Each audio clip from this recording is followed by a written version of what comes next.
Sir, I have a question for Ambedkar gave an identity of Buddhism to unite the oppressed, the ex-untouchables, and the other the Shudras to unite the Shudras and the untouchables together, giving them a new identity of Buddhism. Kanchiram Sahab gave identity of Bahujan to unite these oppressed classes.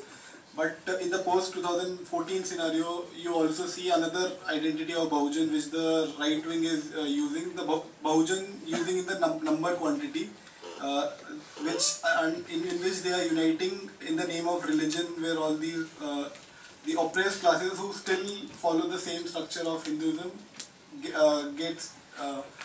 and they join the same way. But in last you propose Ambedkarite politics to be solution, but it's just an umbrella term which we can say. But what in specific you want to bring out from the Ambedkar So what politics? in specific? Okay. Acha. No, go ahead. You are the one. No, please. Good afternoon to both of you, doctors. My name is John Thangal Sangwiti. I wasn't here for in the morning because I was a little sick, but now I'm better. I'm a research scholar here in Seaport, in the Dalit Senior Disarmament Division, and I'm also an officer in the paramilitary forces.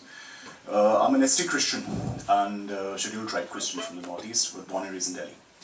Doctor, the first question is related to the first presentation. Doctor, when you talk about all this untouchability and injustice and all of these things that Dr. Ambedkar was totally against, was vehemently against, when you show the data there in the presentation, you haven't shown us any figures about the ST Christians in the Northeast. Because please understand, all forms of injustice, social injustice that you talk about, dowry, untouchability, these are unknown in the Northeast. Example, Mizoram, Nagaland, Meghalaya, Manipur, and Sikkim, for that matter.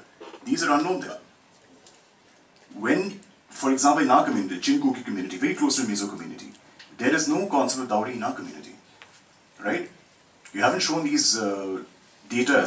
I come from a commerce background. I'm an economics major, and I'm also an MBA. Please understand.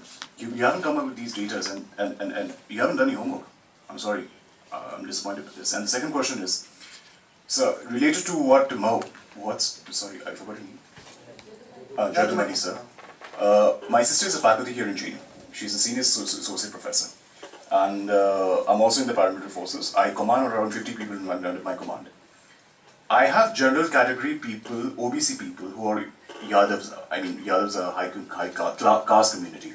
I'm tribal. I'm a commander.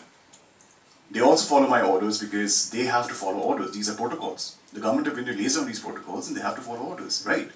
Now, when you're talking about pan-Hinduism in this country, please understand, this is just a comment. When you're talking about pan-Hinduism in India, Hinduism itself, the concept of Hinduism itself is unknown in the Northeast. So many Christians there. For example, the Lalthanwala government of Mizoram right now. He's a Presbyterian Christian. They're 99.9% Christian. They will never accept Hinduism over there. Nagaland also.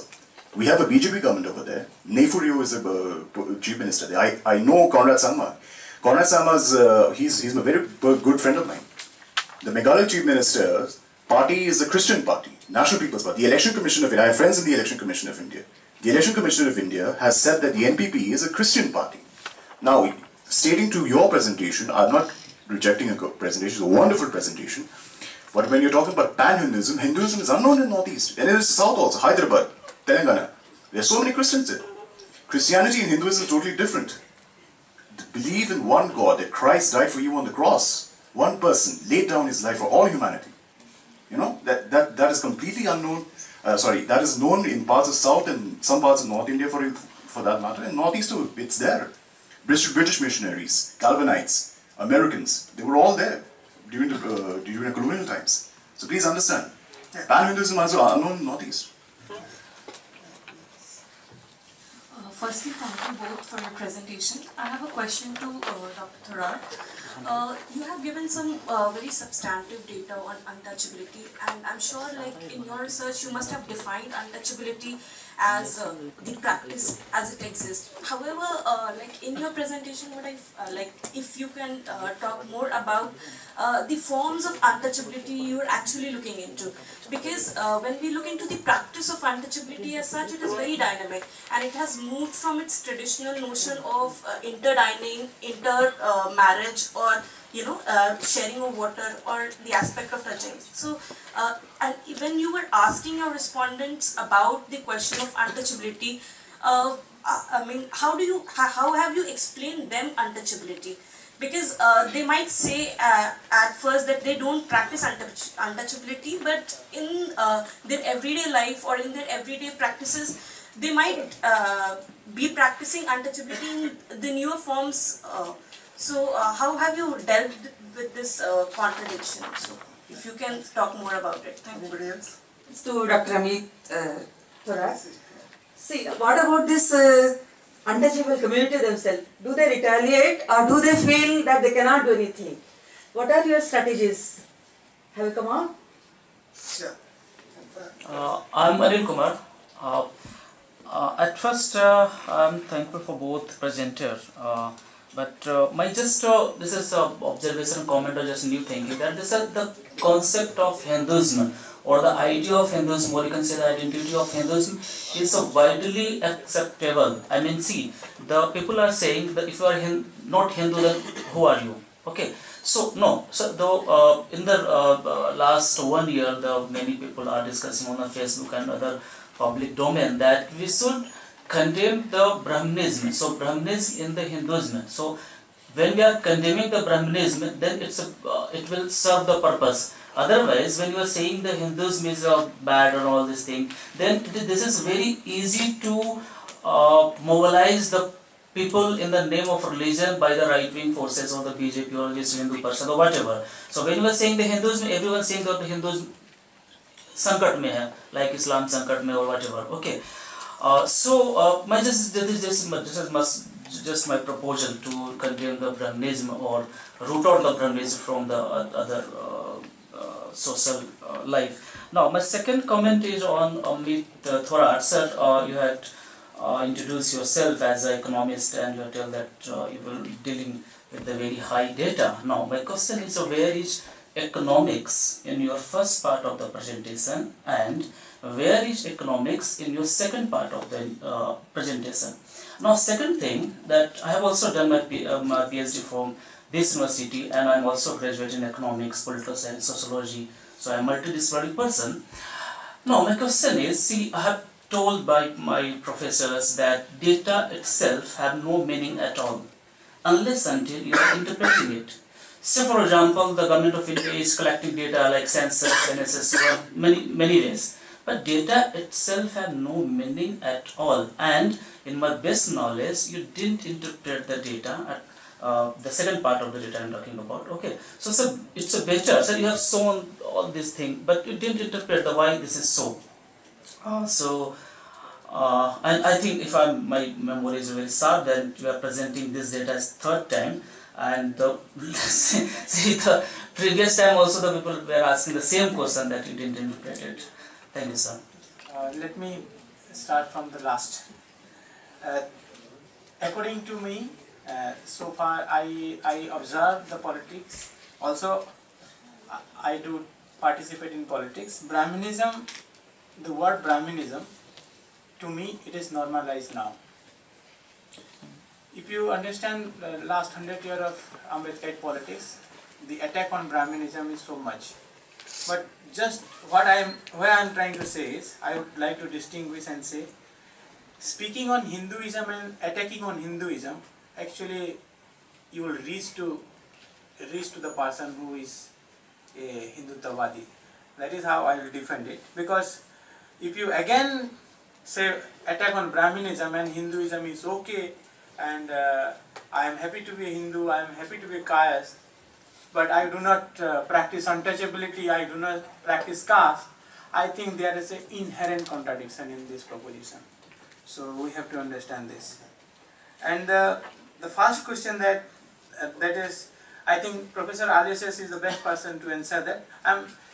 But we have to understand how the Hindutva politics appropriates even Northeast. You go today and ask, somehow they are associating with Hinduism, which is really ironical. There is no substance, there is no connection, there is no cultural link to Hinduism, but now it is an encompassing concept. But of course I completely agree. I am not proposing that Hinduism is a pan-Indian, but it is now. And the Ambedkar politics, I don't have a direct answer, but we have to take annihilation of caste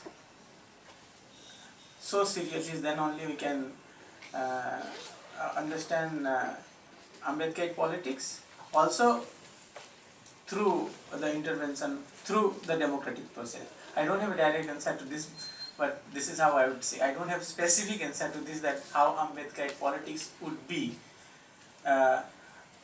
In my explanation, in my understanding, annihilation of caste is core in Ambedkar politics. Of course, democracy, constitution, Buddhism would be part of it. Thank you for your questions. I'll start with the first one.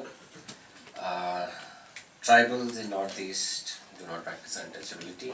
Well, you're correct to almost 90%, but if you look at Assam, we have figures. I can share with you state-wise breakup of the practice of untouchability. This is people's reported practice. We are not forcing them or anything. They want to deny, they can deny. If they want to say they want to practice untouchability, they will say. In Assam, there is a practice of untouchability. If you look at Hindu tribals, they do practice. It is much lesser, definitely much lesser than the north and the south. So I don't think you should take it in a negative manner. This is a reality which people express to us. We are objective observers of reality. We are not passing judgment on it. So, yeah. The second question is, how did we define untouchability? That's a good question. We had a lot of trouble. This is All India survey, so we had to do a pre-testing. Now, when you do a survey of this scale, there are at least 13 languages in which the questionnaire was translated into. So there is one translation from English to the language and a back translation to check if the meaning of that translation is the way how it is. When we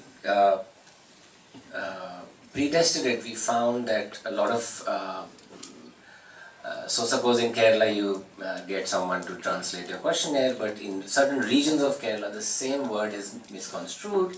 It's the opposite. In many cases the meaning became opposite. So we had to do pre-testing. We checked for the exact term, but it's impossible in a national survey to have a different word. We did use local words in local languages, but it has to be one word. It cannot change from region to region. So we try to do our best to capture the practice of untouchability. So for instance, in Hindi, it is chhuachut. And to our surprise, when you use a term like that in the north, people know exactly what it means. We were actually surprised. It's not that problematic. We did our pre-testing, we got our interviewers to do mock interviews in the field before the training. Training was very extensive. We would take our interviewers into the field, 2-3 villages. All the questionnaires were enumerated. And through our learning, we figured out that if you just ask the question straightforward, if they said, in Hindi, if you said, "Aap chhuachut mante hain ya karte hain," so people would say, "Iska kya matlab hai?" So then you have to elaborate a little, but the idea was not to elaborate. It was just to, because people will, as you say, understand untouchability in different ways. So you cannot cater to all the requirements of every state, every district, every village. You can't do that. The idea is to get a sense of the practice at a national level. So you have to generalize, you have to have some commonalities. But we did our best, I assure you. It's not an easy task. What was the response of the people who say, who are the receiving end of the practice of untouchability? Well, we did not ask them, but we had a question in this, which I am not presenting, is that this was only addressed to the Dalits or SC households. That in the past 5 years, did you experience any incidents of discrimination, yes or no? The strategies question is not easy to ask, because It's a difficult question to accept that yes, I have been discriminated, humiliated. People don't say that. We tried it in the other survey and we dropped the question. We did it in the first 5 states and then the next states. We asked, did you did you feel excluded, discriminated in getting a job, in visiting people, all kinds of questions. People don't easily come out and report it because it's stressful, it's humiliating, it's traumatic. So it has to be a long interview and more ethnographic kind of a thing, and you have to cull out the information. It's not easy, and frankly we don't have the resources to do it. We're trying out different questions and ways of answering this question. Okay, the last question. Where is the economics in this? What did you mean by economics when you say economics? I mean, now economics and psychology are, there is economics of psychology. The last Nobel went to Mr. Thaler, who's looking at mindset and change. Economists are dwelling into, see, the biggest problem of, all the problems in this world are caused by economists, right? Global warming, growth, development, right? So it is their response, they are realizing that. Neoclassical economics is the reason why there is a lot of problem. So economists also have to now look inwards and learn from other disciplines. It could be sociology, it could be psychology, right? So people are talking about transdisciplinary stuff. So I think you should expand your horizons and look outwards also. Don't be so purist in your look that you need a model and an equation.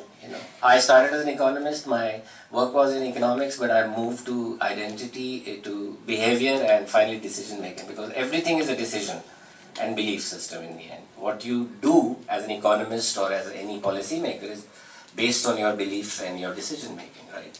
So unless you go into that realm, your decision making doesn't mean anything. So I hope you didn't mind my not being so economical.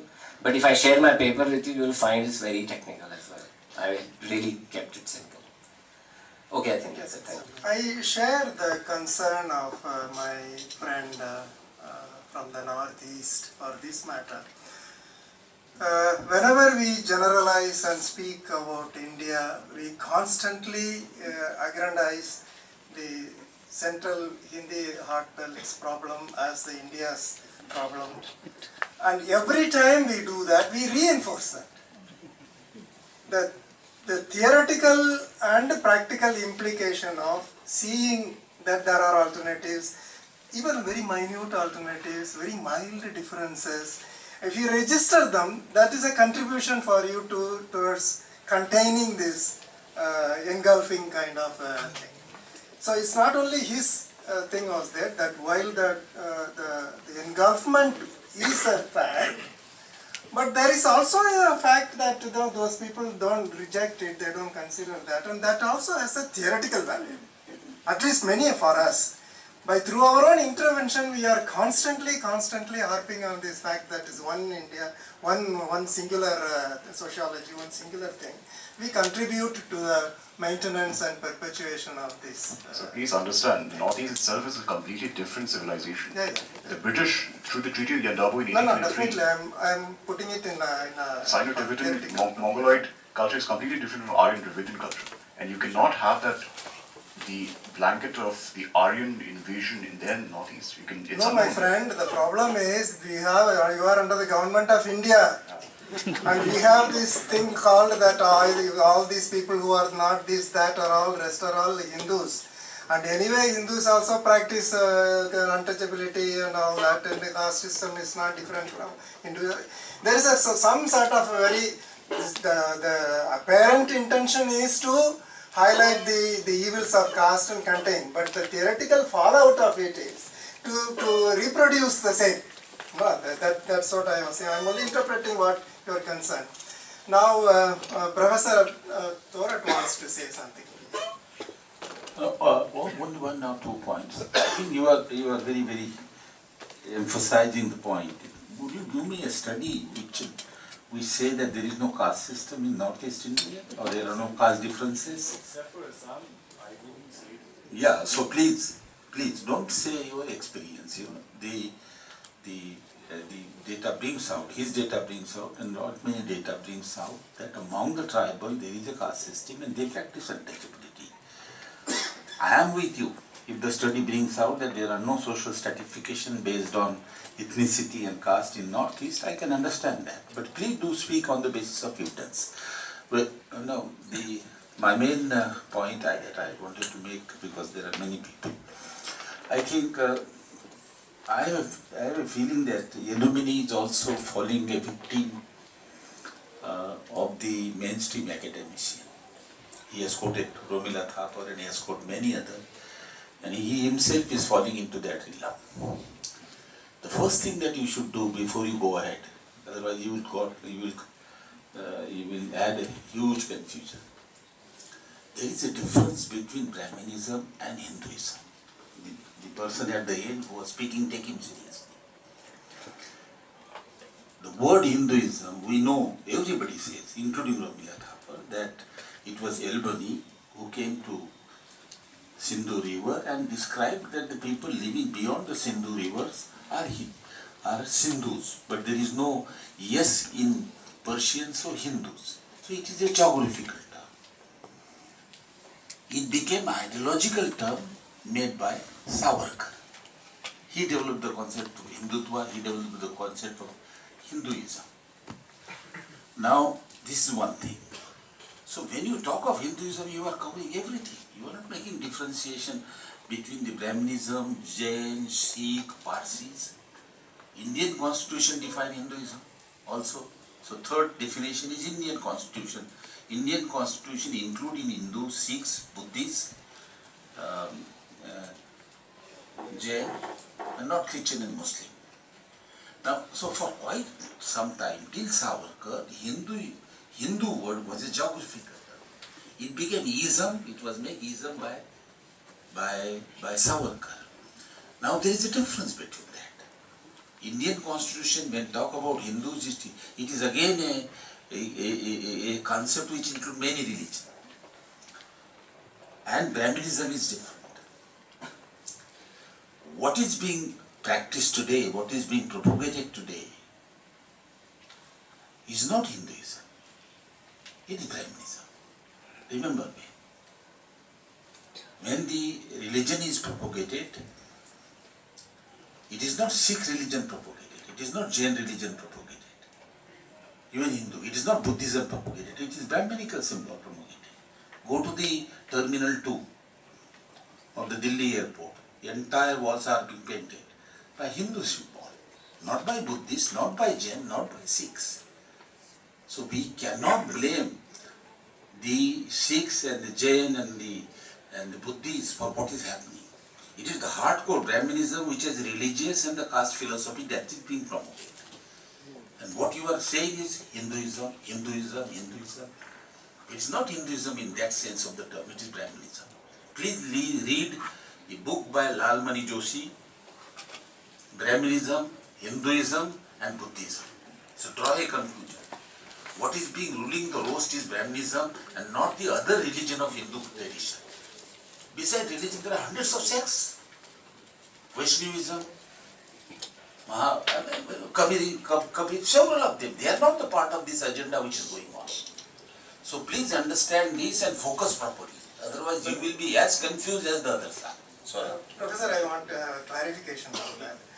If I do agree what you are saying, but how come Brahmanism has completely gone under in our intellectual, academic and other discourses? Of course, completely gone under. Nobody speaks about Brahmanism. They look all around. Second time somebody mentioning Brahmanism is anathema to the academics. Because everybody is scared. Because you cannot talk on the name. That also has to be recognized. You cannot talk on the name of Brahmin because you cannot talk caste. But one can certainly may not talk about Brahmin, but we can talk about Brahminism. Not even that. Not even that I hear from academic circles. No, I do no talk. Seminar I do talk, and there are specific ideologies. There is religious ideology, there is a social ideology. But what is being happening is that under the name of Hinduism, broader category of Hinduism, Sikhism, Jainism and Buddhism is made responsible for that. On the contrary, what is being pursued is the pure Brahmin. Now, unless he draws that distance, he will be utterly confused the entire discussion. So please understand the meaning of, ideologically there is a difference between the two. Please, on religious basis, tell me which religion is being promoted. If there are hundreds and thousands of temples are coming up, are they Jain temple? Are they Buddhist temple? Are they Sikhs? Gurudwaras? No, they are Hindu temple. Hindus have a complete freedom to propagate their religion. I don't have a problem with that. They should do. Brahmanical religion, Brahmanical social system. Yeah.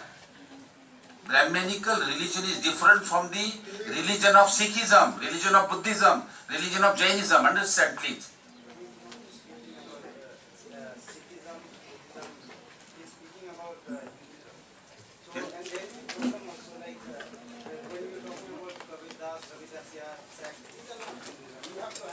They are sect. They are sect. They are sect. Don't put word in my mouth. They are sect, I said. They are sect. They are sect. No, I am not. I am not. No, I am not. I am not. He is putting. He is putting. I am not putting.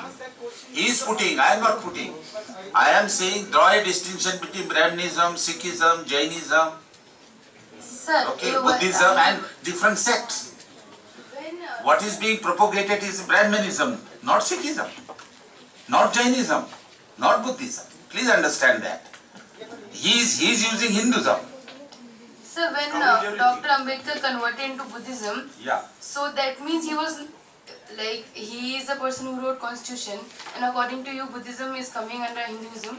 So wasn't No, Constitution defined. I am not saying that. Okay. So wasn't he aware that if he is converting to Buddhism, he is just extending the part of Hinduism? No, not at all. You read it, Buddha is Dhamma. He wrote a philosophical distinction, page by page, line by line. What is Hindu? What is Brahmanism? What is Buddhism on karma theory? What is Buddhism and Buddhism on reincarnation? And what is Brahmanism or reincarnation? Clear difference. Please. You should say something. He is very urgent. Yes. Amit. 2-3 words. Yes, I have one reservation. Because there is a lot of data, but there is a politics of image also. You see, the drawing room of the people, what image they are putting. The image in their kitchen or the bedroom, what kind of keeping. There is a Gary Tatakaw. He observed one thing. It's very important. He said, Savi, I went to that house. He went alone. That time there was a photo of Ganesha. When he went to the Dalit person, that photo was, that was a calendar basically, and there was a Buddha. So you see what kind of things is the psychological notions, you know. What is a signifier and what is signified? That is a concept and a visual images.